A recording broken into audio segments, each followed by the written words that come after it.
Have you ever felt a deep sense of relief when plans get cancelled? Does the idea of a quiet evening at home feel more like a luxury than a letdown? If so, you might have wondered if there's something wrong with you. Our culture glorifies being out there. The packed calendars, the crowded rooms, the constant social performance. In the middle of all that noise, choosing to stay in can feel like a small act of rebellion, something you have to justify. But what if your love for home isn't about being lazy or antisocial? What if it's actually a sign of self-awareness and a quiet kind of strength? The preference for home is one of the most misunderstood parts of human psychology. For many, home isn't a place to hide. It's a place to become. It's a sanctuary where we can recharge, a lab where ideas are born, and the one place we can truly be ourselves. Of course, there's a shadow side. There's a fine line between restorative time alone and harmful isolation. A point where the comfort of home stops being a source of strength and starts feeling more like a cage. In this video, we're going to explore the mind of the homebody. We'll look at the science and soul behind the desire to stay in. We'll uncover the psychological superpowers that grow in the quiet and identify the different types of people who thrive in their own space. And importantly, we'll shine a light on that tipping point, showing you the warning signs that your sanctuary might be turning into a prison. Stay with me to discover if your love for home is your greatest strength or a hidden vulnerability. To understand the psychology of a homebody, we first have to get rid of the myth that staying home is passive. For most, it's a deliberate choice. It's not about escaping life. It's about creating the best conditions to engage with it more deeply. This starts with a core psychological idea, the restorative environment. First developed by researchers Rachel and Stephen Kaplan, a restorative environment is a space that helps your mind recover from mental fatigue and replenishes your ability to focus. For an extrovert, this might be a busy party.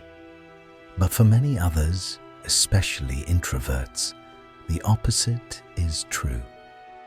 This brings us to the concept of person-environment fit. It suggests our well-being is tied to how well our surroundings match our natural temperament. For an introvert, the modern world can feel like a constant sensory attack. Open-plan offices and packed social events can drain a finite resource, mental and emotional energy. This is where the social battery metaphor comes in. It's a popular way to describe the amount of energy you have for socializing. An extrovert's battery often charges when they're around people. An introvert's battery, however, drains with social interaction and can only be recharged in low-stimulation environments. For them, home isn't just a preference, it's the charging station. This need for a less stimulating environment isn't a weakness. In fact, psychologist Hans Eysenk's theory of personality suggested that introverts may have a higher level of cortical arousal, meaning their brains are naturally more alert and process more information per second. This can make them great listeners and deep thinkers, but it also means they get overstimulated much more quickly. Home becomes the essential place to turn down the volume, process everything they've absorbed, and get back to a state of balance. Beyond managing energy, home is a place for emotional safety. Think about your own space. It's filled with objects and routines that are uniquely yours. These are psychological resources, links to your history, values, and sense of self.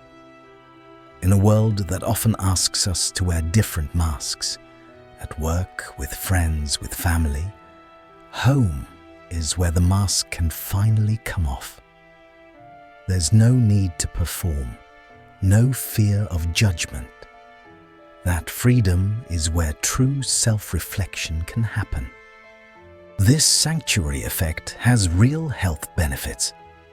Constantly being in high-stress environments can keep our bodies in a low-grade state of fight or flight, flooding us with stress hormones. Being in a safe, controlled space allows the nervous system to shift into a rest and digest state. This reduces stress, lowers blood pressure, and improves overall well-being. So, when a homebody cancels plans to stay in, it's rarely a rejection of others. It's an act of profound self-care, a strategic and necessary form of self-preservation. So we've established that home is a sanctuary, a vital space for recharging and self-reflection. But homebody isn't a one-size-fits-all label. The love of staying home shows up in different ways for different people. Let's explore a few homebody archetypes.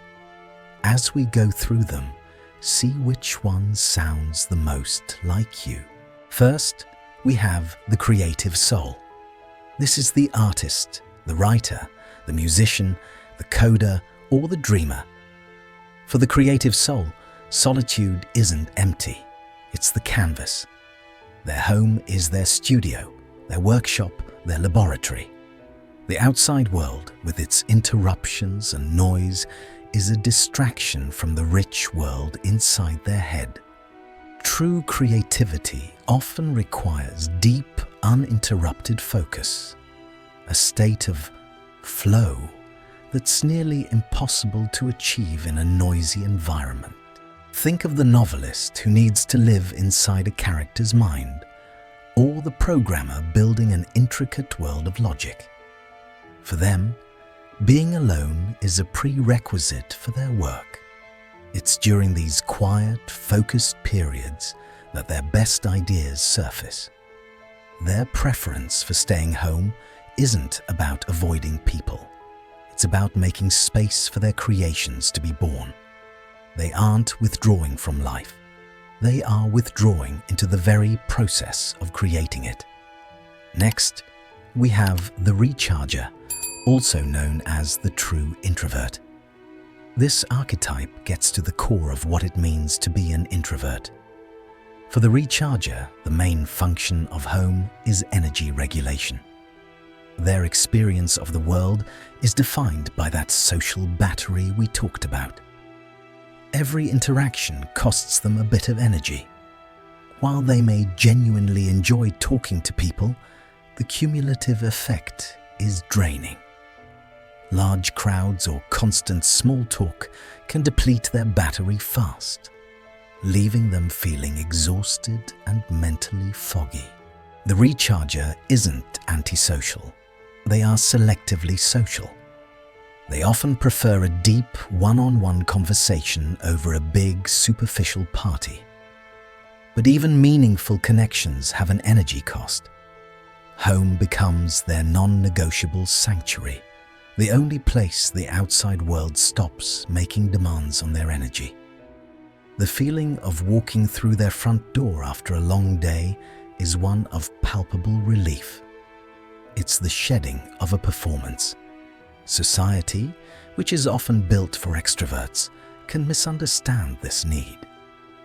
A recharger might be told they're too quiet, or should put themselves out there more. These judgments fail to recognize that this is a deeply ingrained part of their temperament, possibly linked to how their brains are wired. By honoring their need for solitude, the recharger isn't rejecting the world.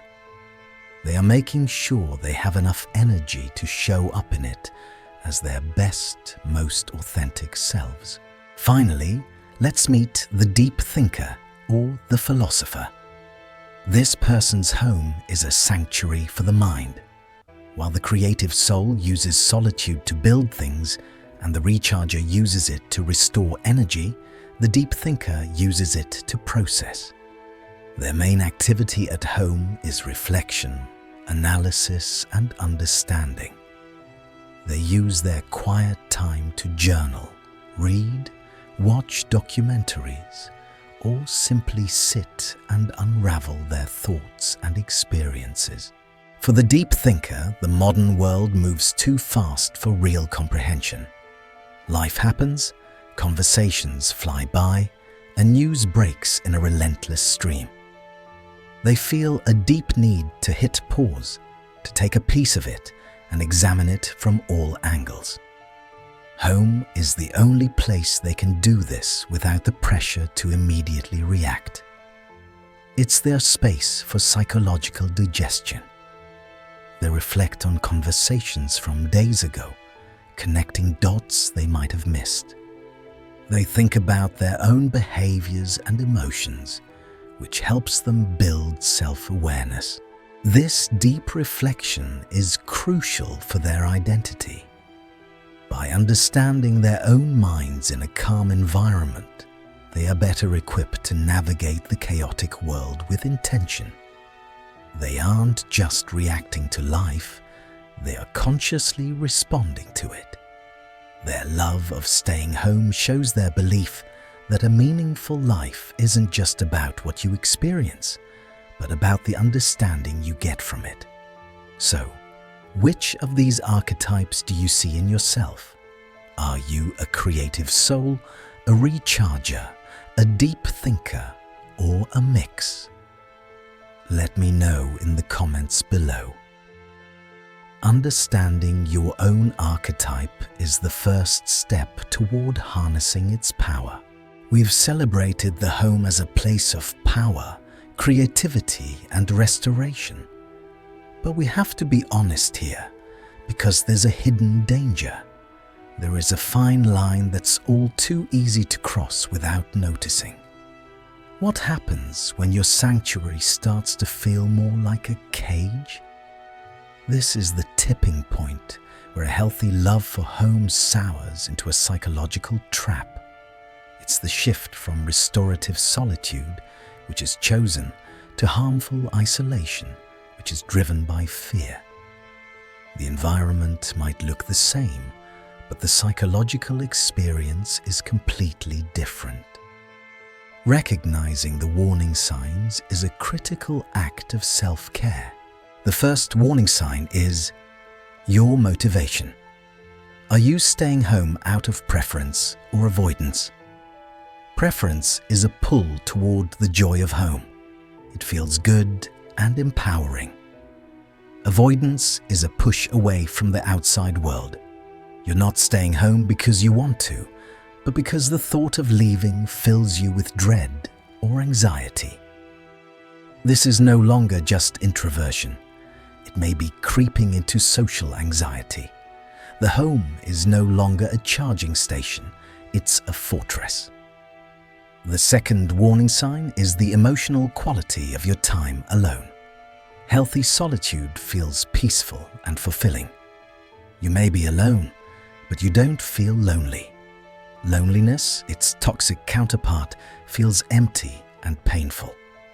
It's a distressing feeling of being disconnected. Chronic social isolation can have severe health consequences, increasing the risk of premature death by an amount comparable to smoking 15 cigarettes a day. It's also linked to an increased risk of heart disease, stroke, and dementia. That feeling of loneliness is a profound signal that your need for connection isn't being met. A third sign is your thought patterns. While home is great for deep thinking, it can also become an echo chamber for negativity. This is the danger of rumination.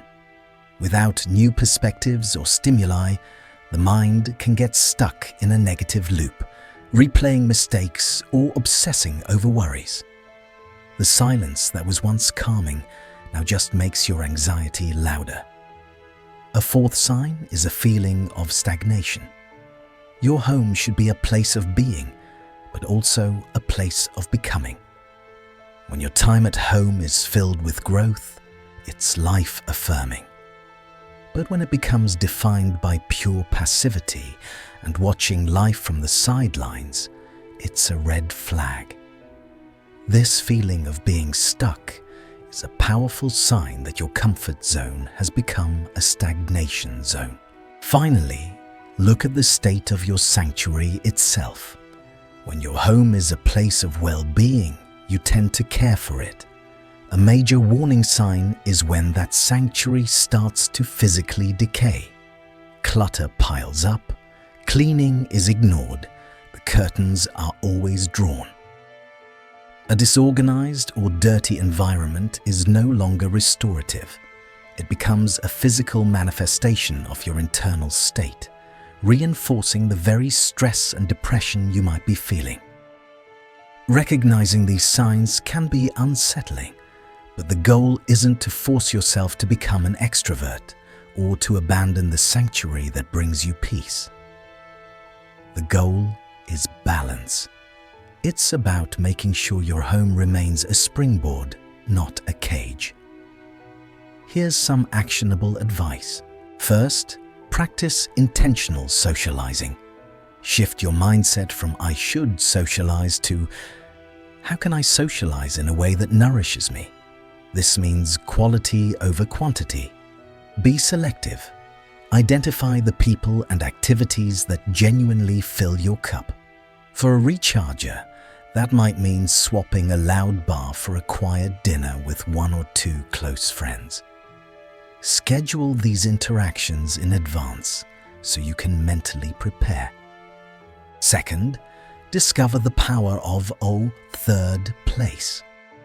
Sociologists use this term for locations that aren't home your first place or work your second. These are neutral grounds where you can feel a sense of community without direct social pressure. Think of a quiet coffee shop, a library, a park bench, or a museum. These places provide a change of scenery and a low-stakes dose of public life.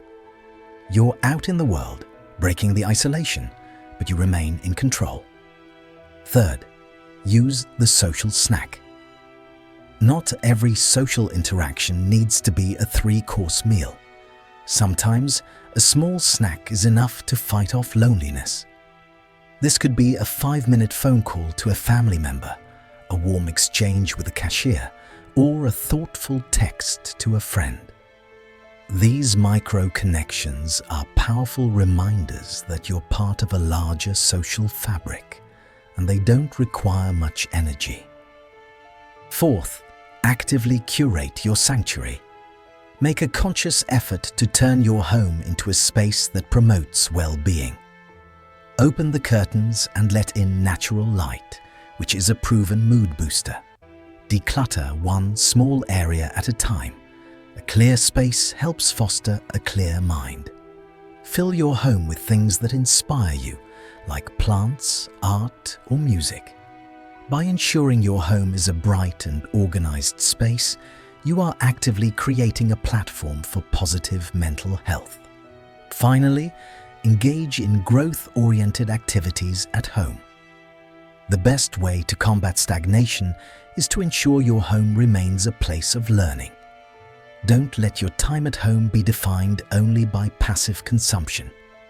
Use online platforms to learn a new skill, start a creative project, follow a home workout, or tend to a small garden.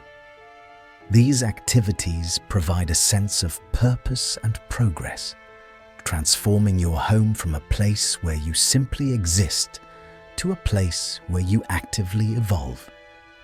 For too long, the choice to stay home has been misread by a world that equates value with visibility.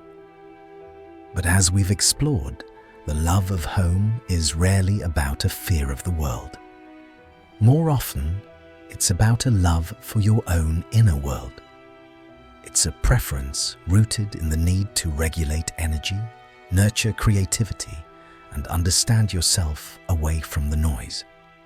Your love for the quiet and calm you've built within your own four walls is not a weakness.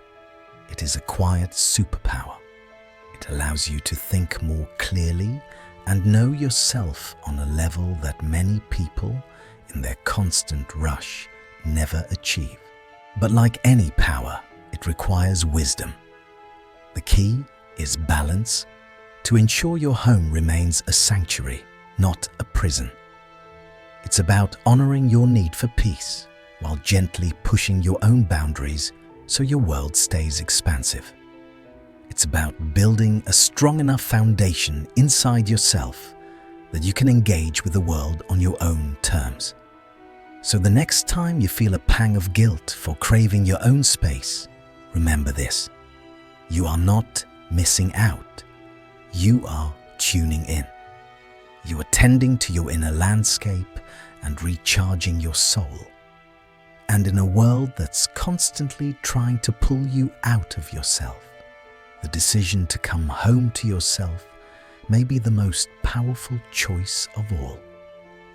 If this resonated with you, please give this video a like to help others find it.